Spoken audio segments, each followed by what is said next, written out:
நீங்க ஏன் மன்னிப்பு கேக்குறீங்க? எது நடந்திருந்தாலும் அதுல உங்க தப்பு எதுவும் இல்ல.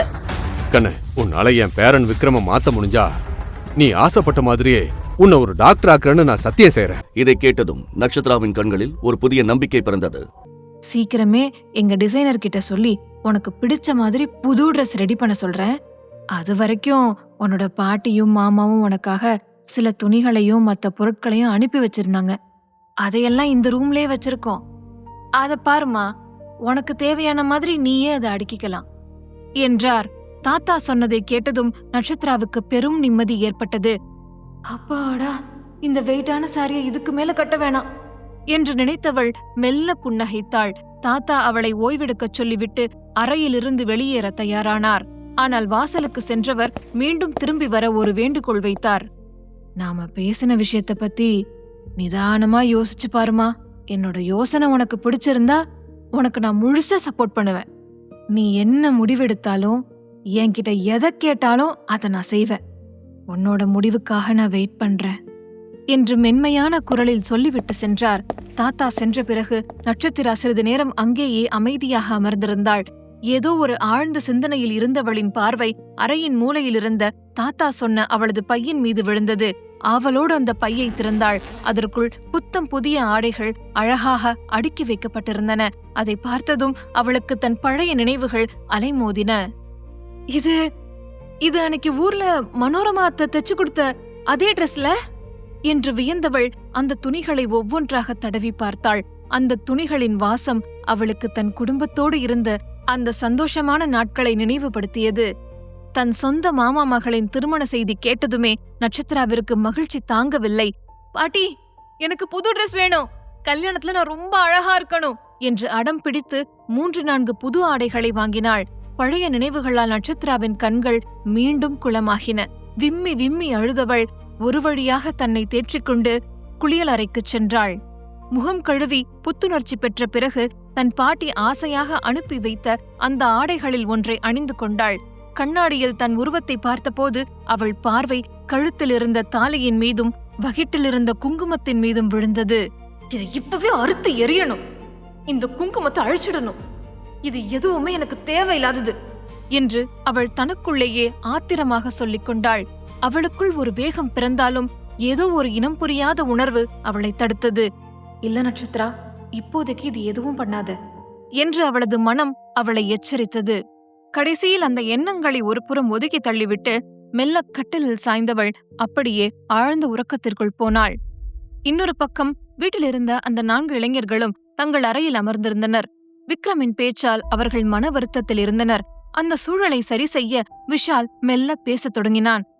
அட விடுங்கப்பா, விக்ரமோட சுபாவம் தான் நமக்கு தெரியுமே, அவர் பேசினதெல்லாம் இவ்ளோ சீரியஸா எடுத்துக்காதீங்க என்று சமாதானப்படுத்தினான். பிறகு சிரித்துக்கொண்டே, சொல்ல போனா அவருக்கு நம்ம தேங்க்ஸ் தான் சொல்லணும். அண்ணி தலையில சுடாம அந்த ஃப்ளவர் வாசம் மட்டும் குறிப்பாத்து சுட்டுட்டாரே, அதுவே பெரிய விஷயம் என்று கிண்டலாக சொன்னான். இதை கேட்டு ஏற்கனவே டென்ஷனில் இருந்த த்ருவ் எகிரினான்.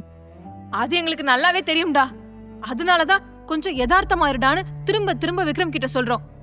இந்த மாதிரி முன்கோபத்தை வச்சுக்கிட்டு எப்படிதான் காலத்தை ஓட்ட போறானோ தெரியல என்று கத்தினான்.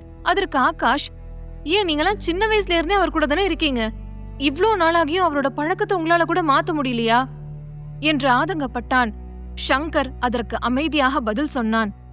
நாங்க இங்க வந்ததே கொஞ்ச நாளைக்கு தான் ஆகாஷ். எங்களுக்கு இருக்கிற ஒர்க் ப்ரெஷர் பத்தி உனக்கே தெரியும். எங்களுக்கு ஒரு நிமிஷம் கூட ரெஸ்ட் கிடைக்கிறது இல்ல. ஆனா விக்ரம்க்கு கல்யாணம்னு தெரிஞ்சதும் எங்களால சும்மா இருக்க முடியல. அதான் 15 டேஸ் லீவ் போட்டுட்டு இங்க ஓடி வந்தோம். இப்ப பாரு, அந்த 15 டேஸும் முடிய போகுது. First week shopping, second week மேரேஜ்னு மின்னல் வேகத்துல முடிஞ்சிருச்சு. இப்போ மிச்சம் இருக்கிறது வெறும் 3 டேஸ் தான். அது முடிஞ்சதும் கிளம்பிடுவோம் என்று அவன் உருக்கமாக பேசி முடித்தான். சரியாக அந்த நேரத்தில் தாத்தாவின் கம்பீரமான குரல் அங்கே ஒலித்தது. பசங்களா, உங்க பார்ட்டி எல்லாம் முடிஞ்சிடுச்சா என்று அவர் கேட்டதும் அந்த அறையில் சட்டென்று ஒரு நிமிடம் அமைதி நிலவியது. தாத்தா அவர்களை நோக்கி மெல்ல நடந்து வந்தார். விக்ரமின் அந்த முரட்டுத்தனமான பேச்சால் அவர்கள் மனம் எவ்வளவு காயப்பட்டிருக்கும் என்பது தாத்தாவுக்கு நன்றாகவே தெரியும். அதனால்தான் அவர்களை தேற்றும் விதமாக அவர்கள் முன்னால் வந்து நின்றார். இங்க பாருங்கடா, விக்ரமோட கோவத்தை பத்தி தான் உங்களுக்கு ஏற்கனவே தெரியுமே. அதனால அவன் பேசுறதெல்லாம் நீங்க இனிமே பெருசா எடுத்துக்க வேணாம். நான் இப்போ உங்ககிட்ட ஒரு முக்கியமான விஷயத்த பத்தி பேசுறதுக்காக தான் வந்திருக்கேன். நான் சொல்றத கவனமா கேளுங்க. உங்க 4 பேருக்கும் ஒரு பெரிய பொறுப்பு கொடுக்க போறேன். உங்க அண்ணிக்கு நீங்க 4 பேரும் தான் துணையா இருக்கணும். நீங்க ஹெல்ப் பண்ணா மட்டும்தான் விக்ரமும் அவளும் ஒண்ணு சேர முடியும். அவங்க வாழ்க்கையில சந்தோஷம் வரணும்னா அது உங்க கையில தான் இருக்கு. செய்வீங்க தானே என்று தாத்தா ஒரு எதிர்பார்ப்புடன் கேட்டார். ஒரு நிமிடம் அமைதி நிலவியது. பிறகு மெதுவாக தனது தயக்கத்தை விட்டு பேசினான் த்ருவ். தாத்தா, இந்த உலகத்துல எவ்வளோ பெரிய மெடிக்கல் ப்ராப்ளம் இருக்கிற பேஷண்ட்டை கொண்டு வந்து என்கிட்ட விட்டாலும் நான் அவங்கள சரி பண்ணிடுவேன். ஆனா நீங்க இப்போ கேட்குற இந்த விஷயம் இருக்கே, இதை என்னால மட்டும் இல்ல, இந்த உலகத்துல யாராலையுமே செய்ய முடியாது தாத்தா என நம்பிக்கை இழந்த குரலில் கை விரித்தான். உடனே சங்கரும் தன் பங்குக்கு, ஆமா தாத்தா, நானும் ஆபீஸ்ல எத்தனையோ பேரை வேலை வாங்குறேன். சொல்லப்போனா அவங்கள என் விரல் நுனில வச்சு ஆட்டி படைக்கிறேன். ஆனா விக்ரம பத்தி உங்களுக்கு தெரியாதா? நாம அவனுக்கு எதிராக ஏதோ பிளான் பண்றோம்னு அவனுக்கு சின்னதா டவுட் வந்தாலே போதும், அப்புறம் அவன் எங்களை என்ன செய்வானே தெரியாது என பயத்துடன் சொன்னான். அடுத்ததாக ஆகாஷும் தன் கவலையை பகிர்ந்து கொண்டான். அவனைத் தொடர்ந்து விஷாலும் தன் பயத்தை பதிவு செய்தான். இவ்வாறு ஆளுக்கு ஒரு சாக்குப்போக்கை அடுக்கினார்கள். 4வரும் இப்படி பின்வாங்குவதை பார்த்ததும் தாத்தாவுக்கு கோபம் தலைக்கேறி, உருப்படாத பசங்களா, உங்ககிட்ட இருந்து இப்படி ஒரு பதில் தான் வரும்னு எனக்கு முன்னாடியே தெரியும். நீங்களா விக்ரமோட ஃப்ரெண்ட்ஸ் பிரதர்ஸ்னு சொல்லிக்கிறீங்களே தவிர அவனை பார்த்து இப்படி பயந்து நடுங்குறீங்களே, அவன் மேல உங்களுக்கு கொஞ்சமாச்சும் அக்கறை இருக்காடா என சீறினார். பிறகு குரலை இன்னும் உயர்த்தி, நான் உங்ககிட்ட இப்போ ஐடியா கேட்க வரல, உங்களுக்கு ஆர்டர் போடுறேன். நாளையில இருந்து என் மருமக செய்யற எல்லா வேலைக்கும் நீங்க அவளுக்கு சப்போர்ட்டா இருக்கணும். இந்த வீட்ல அவ நிம்மதியா இருக்கணும். அதுதான் உங்களோட முதல் டாஸ்க். இந்த வீட்டு மருமக கண்ணுல ஒரு துளி கண்ணீர் கூட வரக்கூடாது. அப்படி மட்டும் ஏதாவது நடந்துச்சு, அப்புறம் உங்க எல்லாரையுமே நான் சும்மா விட மாட்டேன். ஜாக்கிரதை என அதட்டி விட்டு அங்கிருந்து விறுவிறுவென வெளியேறினார். தாத்தா போனதும் அந்த 4 பேரும் ஒருவரையொருவர் திகைப்போடு பார்த்து கொண்டார்கள். த்ருவ் மட்டும் தலையில் கை வைத்தபடி புலம்பத் தொடங்கினான். இது என்னடா கொடுமை, கல்யாணம் ஆனது விக்ரமுக்கு, அண்ணி விக்ரமோட பொண்டாட்டி, ஆனா அவங்கள சந்தோஷமா பாத்துக்க வேண்டிய பொறுப்பு மட்டும் நம்மளோடதா? இது என்னடா நியாயம்? எந்த ஊர்லடா இப்படி எல்லாம் சட்டம் இருக்கு என புலம்பினான். ஆமா ஆமா, நீ சொல்றது சரிதான். ஒருவேளை நம்ம அண்ணிக்கிட்ட ரொம்ப க்ளோஸா பேசுறத விக்ரம் பார்த்துட்டு அவனுக்கு நம்ம மேல கோபம் வந்துருச்சுன்னா என்ன பண்றது? அவன் அந்த ஆத்திரத்துல நம்ம 4 பேரையும் வீட்டை விட்டு வெளியில அனுப்பணும்னாலும் அனுப்பிடுவான் என ஆகாஷ் பீதியுடன் சொன்னான். அவன் சொன்னதை கேட்டதும் விஷால் சட்டென்ன ஒரு விஷயத்தை ஞாபகப்படுத்தினான். அதெல்லாம் இருக்கட்டும், இன்னும் 2 மணி நேரம் தான் பாக்கி இருக்கு. நாம இப்பவே போய் தூங்குறது தான் நமக்கு நல்லது. இல்லாட்டி தாத்தா டெய்லி பண்ற மாதிரி இன்னைக்கு நம்மள அலற விட்டு எழுப்பிடுவாரு என்றான்.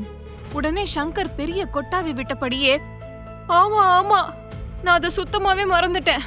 எனக்கு சரியா தூக்கம் இல்லனா அந்த நாளே ஒழுங்கா இருக்காது. இந்த விக்ரமால இன்னைக்கு என் தூக்கமே போச்சு. அதே நேரத்துல கரெக்ட் டைமுக்கு எந்திரிக்காம இருந்தா தாத்தா தரப்போற பனிஷ்மெண்ட்டும் ஏத்துக்கணும். அதை நினைச்சாலே தலை வலிக்குது என புலம்பினான். அந்த வீட்டில் யாராவது தாமதமாக எழுந்தால் அவர்களுக்கு தாத்தா கொடுக்கும் தண்டனை அவ்வளவு கடுமையானது. அன்றைய நாள் வீட்டில் உள்ள அத்தனை வேலைகளையும் அந்த ஒரு நபர்தான் செய்ய வேண்டும். அந்த பயத்தில் 4 பேரும் அவசர அவசரமாக தங்களுடைய அறைக்கு ஓடினார்கள். அவர்கள் 4வரும் ஒரே அறையில்தான் தங்குவார்கள். வெளியில் அவர்கள் ஒவ்வொருவரும் தங்கள் துறையில் பெரிய எக்ஸ்பர்ட்ஸாக இருக்கலாம். அந்த அறைக்குள் நுழைந்து விட்டால் இன்றும் குறும்புத்தனம் மாறாத சிறு குழந்தைகளாகவே மாறிவிடுவார்கள். அதே நேரத்தில் வீட்டின் மறுபுறத்தில் நட்சத்திரா அந்த அறையை விட்டு வெளியேறிய சிறிது நேரத்திலேயே விக்ரம் தனது கட்டிலில் படுத்தான். ஆனால் அந்த அறை முழுவதும் பரவியிருந்த நட்சத்திராவின் அந்த தனித்துவமான நறுமணம் அவனை நிம்மதியாக தூங்க விடவில்லை. நட்சத்திரா அங்கு சிறிது நேரம் மட்டுமே தங்கியிருந்தாலும் அவளது உடலின் வாசனை அந்த அறையை ஒட்டுமொத்தமாக ஆக்கிரமித்திருந்தது. அந்த வாசனை விக்ரமுக்கு எரிச்சலையும் ஆத்திரத்தையும் ஏற்படுத்தியது. என்ன இது, இந்த ரூம் முழுக்க இப்படி ஒரு ஸ்மெல் அடிக்குது. கொஞ்ச நேரம் தான் இங்க இருந்திருப்பா, அதுக்குள்ள ரூம் முழுக்க நாசம் பண்ணிட்டா என கடுகடுத்தவன் ஆத்திரத்தில் அந்த பெட்ஷீட்டை சுருட்டி தரையில் வீசி எறிந்தான். உடனடியாக வேலைக்காரர்களை அழைத்தான். அந்த வீட்டில் வேலைக்கு கூட பெண்கள் கிடையாது. விக்ரமுக்கு பெண்கள் என்றாலே தீராத வெறுப்பு. தனது நிழலில் கூட ஒரு பெண் வரக்கூடாது என்று நினைப்பவன் அவன். ஒட்டுமொத்த வீடும் ஆண்களால் மட்டுமே நிறைந்திருந்தது. வேலைக்காரர் ஒருவர் உள்ளே வந்ததும், இப்பவே இந்த பெட்ஷீட் எல்லாத்தையும் மாத்துங்க, இந்த ரூம்ல வேற எந்த ஸ்மெல்லும் வரக்கூடாது, புரியுதா என அதிகாரமாக கட்டளையிட்டான். ரூமின் வாசனைக்கே இப்படி கொந்தளிக்கும் விக்ரம் தான் திருமணம் செய்து கொண்டது பிரியங்கா இல்லை நட்சத்திரா என்று தெரிந்தால் என்னவாகும்? அவளையும் அந்த பெட்ஷீட்டை போல் கசக்கி தூக்கி எறிந்து விடுவானா? இந்த முறை துப்பாக்கி குறி நட்சத்திராவை நோக்கி திரும்புமா இல்லை தனது தாத்தாவை நோக்கி திரும்புமா?